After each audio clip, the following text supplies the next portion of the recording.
गोवर्धन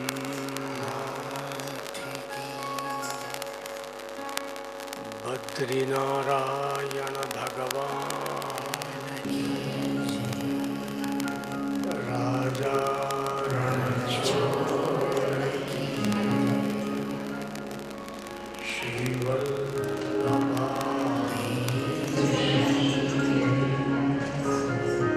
श्याम सुंदर श्याम महारानी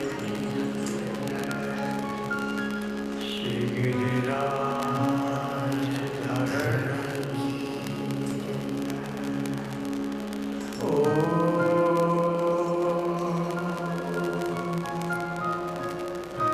नमो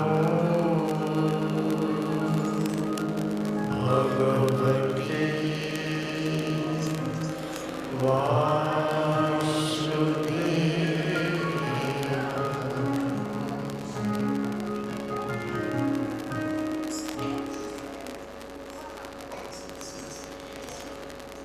अर्जुनનો દીકરો અભિમન્યુ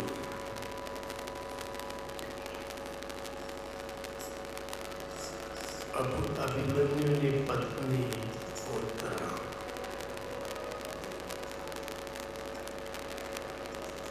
એના ગર્ભને ખતમ કરવા માટે અશ્વત્થામાએ બ્રહ્માસ્ત્ર છોડ્યું. ઉત્તરાજીએ દૂરથી બ્રહ્માસ્ત્રને આવતું જોયું. ઉત્તરાજીને થયું હું ક્યાં જાઉં તો બચી જાઉં. તો કુંતાજીને થયું મારી સાસુ કુંતા એના માથે જ્યારે પણ વિપત્તિ આવતી ત્યારે મારી સાસુ કુંતા શ્રી દ્વારિકાધીશની શરણમાં જતા. તો જે કામ મારી સાસુમાં કરતા હતા એ કામ મારે પણ કરવું જોઈએ. મારે પણ શ્રી દ્વારિકાધીશની શરણમાં જવું જોઈએ. ઘરમાં જેવું મોટાઓ કરે એ જોઈને નાનાઓ શીખતા હોય છે. જેના ઘરમાં બાપ સવારમાં ઉઠીને સેવા પૂજા કરતો એના છોકરાને એવું ન કહેવું પડે કે તું સેવા પૂજા કર. એ તો બાપનું જોઈને જ શીખી જાય કે બાપા સેવા પૂજા કરે છે એટલે આપણે પણ કરવી જોઈએ. પણ જેના ઘરમાં બાપ સવારમાં ઉઠીને હળગાવાનું જ કામ કરતો હોય એનો છોકરો પછી ઓલવવાનું કામ કરે નહીં. એ ડબલ હળગાવે તમારે. એટલે યદ યદ આચરતી શ્રેષ્ઠ તત્તદેવે તરો જના સયત પ્રમાણમ કુરુતે લોકસ્તદનુવર્તતે. ગીતા કહે છે જેવું મોટાઓ કરે એ જોઈને નાનાઓ શીખે કે છે. માટે મોટાઓનું આચરણ એવું હોવું જોઈએ કે નાના ઉપર એની વિપરીત અસર થાય નહીં. ઉત્તરાજી એ બ્રહ્માસ્ત્રથી બચવા માટે દોડતા દોડતા શ્રી દ્વારિકાધીશની શરણમાં આવ્યા. ભગવાન શ્રી કૃષ્ણના ચરણ પકડી ઉત્તરાજી બોલ્યા, કૃષ્ણ કેશવ કૃષ્ણ કેશવ કૃષ્ણ કેશવ પાહિ માં કૃષ્ણ કેશવ કૃષ્ણ કેશવ પાહિ માં કૃષ્ણ કેશવ કૃષ્ણ કેશવ કૃષ્ણ કેશવ રક્ષ માં કૃષ્ણ કેશવ કૃષ્ણ કેશવ કૃષ્ણ કેશવ રક્ષ રામ રાઘવ રામ રાઘવ રામ રાઘવ પાહિ માં રામ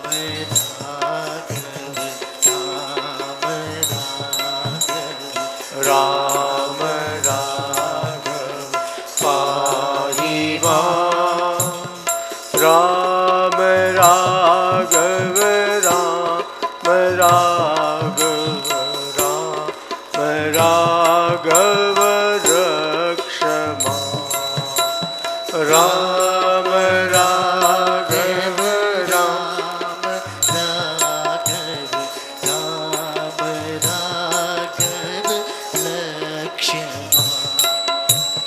કૃષ્ણ કેશવ કૃષ્ણ કેશવ કૃષ્ણ કેશવ પાહિ માં કૃષ્ણ કેશવ કૃષ્ણ કેશવ કૃષ્ણ કેશવ પાહિ માં રામ રાઘવ રામ રાઘવ રામ રાઘવ રક્ષ માં રામ રાઘવ રામ રાઘવ રામ રાઘવ રક્ષ માં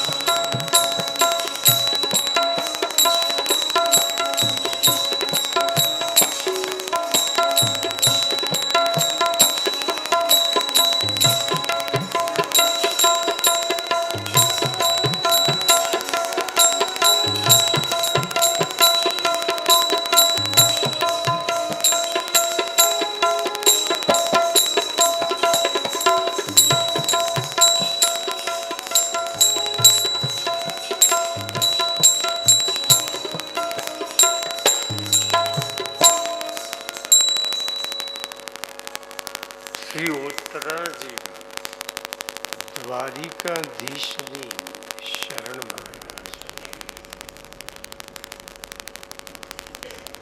જુઓ, શરણાગતિ લેવી તો ભગવાન કૃષ્ણની શરણાગતિ લેવી. મહાપ્રભુજીએ કહ્યું, શ્રી કૃષ્ણ શરણમ મમ, મારું શરણ ભગવાન કૃષ્ણ છે.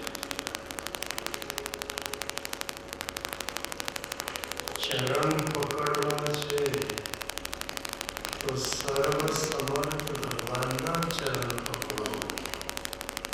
કોઈ લલ્લુ પ્રભુના પગ પકડવાથી શું મળે?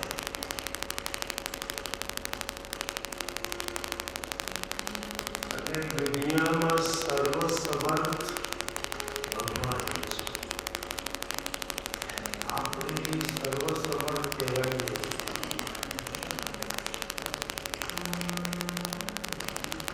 આપણું સામર્થ્ય તો દિવસે દિવસે ઓછું.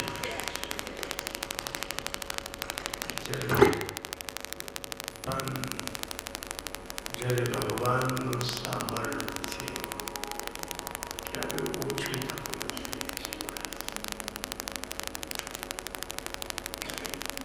બોલો ભાઈ આપણું સામર્થ્ય ઓછું થાય છે કે નહીં? એક ભાઈએ મને કીધું, શાસ્ત્રીજી, હું નાનો હતો ત્યારે નાસ્તામાં અથાણાના રસા જોડે 6 ભાખરી ખાઈ જતો. પાછું બપોરે તો ટાંકી ખાલી જ કે છે. પણ હવે શાસ્ત્રીજી મારાથી 2 ફૂલકા બી ખવાતા નથી. જો 2 ફૂલકા ખોલો પેટ ભારે ભારે. તો આપણું સામર્થ્ય ઓછું થયું. નાના હતા નાસ્તામાં 6 ભાખરી અને હવે 2 ફૂલકા ખાવાના વાંધા છે. એક ભાઈ મને કે, શાસ્ત્રીજી, હું નાનો હતો ત્યારે ગામની એક પણ ગલી એવી ન હોય જ્યાં મારા ભાગ્યશાળીના પગલાં ના પડે. હું આખું ગામ ખોદી વળતો. પણ શાસ્ત્રીજી, હવે ચાલવાની વાત ગઈ. હવે તો ટાંટિયા ગરબા ગાય છે. જરાક ચાલવાનું આવે તો ટેક્સી, રિક્ષા. બોલો ભાઈ આપણું સામર્થ્ય ઘટ્યું કે ન ઘટ્યું? નાના હતા ત્યારે આખું ગામ ખોદી વળતા અને વાતમાં રિક્ષા. એક ભાઈ મને કે, શાસ્ત્રીજી, હું નાનો હતો ત્યારે મારી આંખો ગરુડ જેવી હતી. બધું દૂર દૂર હું જોઈ શકતો. પણ શાસ્ત્રીજી, હવે ચશ્મા વગર બધું અંધારું છે. આપણી આંખોનું સામર્થ્ય ઘટ્યું કે ન ઘટ્યું? આપણે સર્વસમર્થ નથી. આપણું સામર્થ્ય તો દિવસે દિવસે ઓછું થાય છે. મહાપ્રભુજી લખે છે, પ્રભુ સર્વ સમર્થો તતો નિશ્ચિંતતા.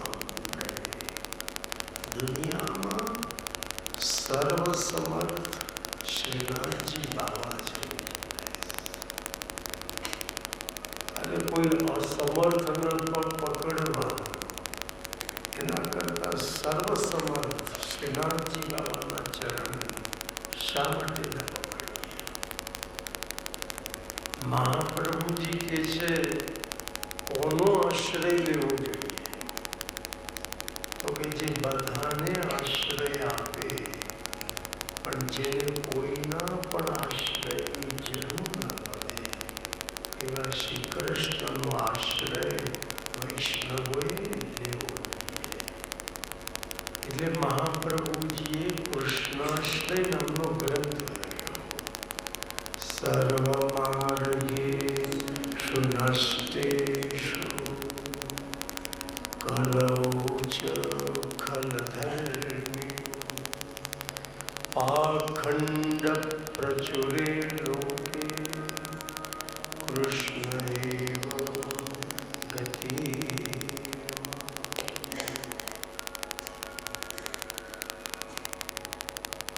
તો કે છે, જે બધાને આશ્રય આપે પણ જેને કોઈના પણ આશ્રયની જરૂર ન પડે એવા શ્રી કૃષ્ણનો આશ્રય વૈષ્ણવોએ લેવો. માટે શ્રી વલ્લભે કૃષ્ણાશ્રય નામનો ગ્રંથ. અને ભગવાનની શરણાગતિ શા માટે લેવાની? તો કે ભગવાનમાં 2 સદગુણો છે, માટે ભગવાનની શરણાગતિ લેવાની. ભગવાનમાં પહેલો સદગુણ એ છે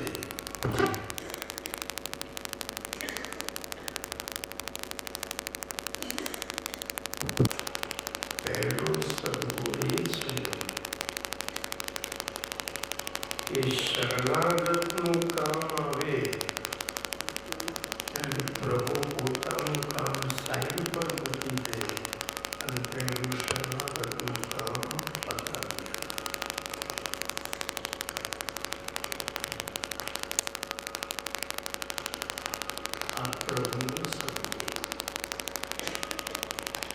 આપણે આપણું કામ રગડાવી કોઈનું કામ હાથમાં લઈએ. આપણને લાગે આપણા બધા કામ પતી ગયા છે, હાવ નવરા છીએ, તો કોઈનું કામ હાથમાં લઈએ ના કરીએ. આપણું કામ બગાડીએ કોઈનું કામ કરી આપીએ એટલા ગાડા તો આપણે છીએ જ.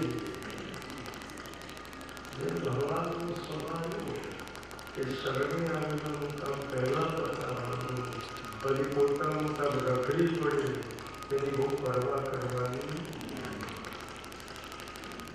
ભગવાન દ્વારિકા જવા નીકળ્યા છે અને રસ્તામાં ઉત્તરાજી આવ્યા તો દ્વારકા જવાનું બાજુ પડી ગયું અને ભગવાન ઉત્તરાના કામમાં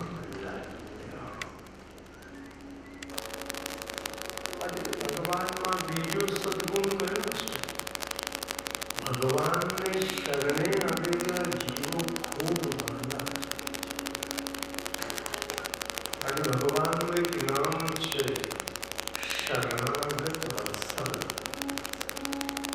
એમાં વત્સ શબ્દ, વત્સ પરથી વત્સલ શબ્દ,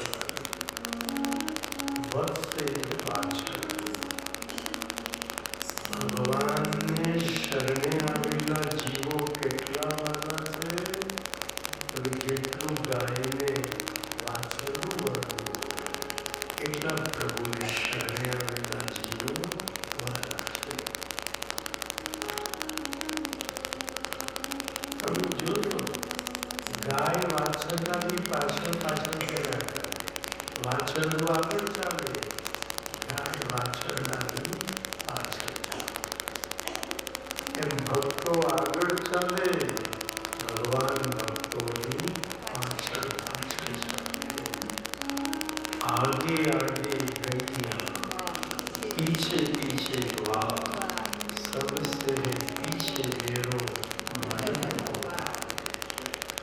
गायो એ ભક્તો, ગોવાળિયા એ ભક્તો, ભક્તો આગળ ચાલે, ભગવાન એમની પાછળ ચાલે.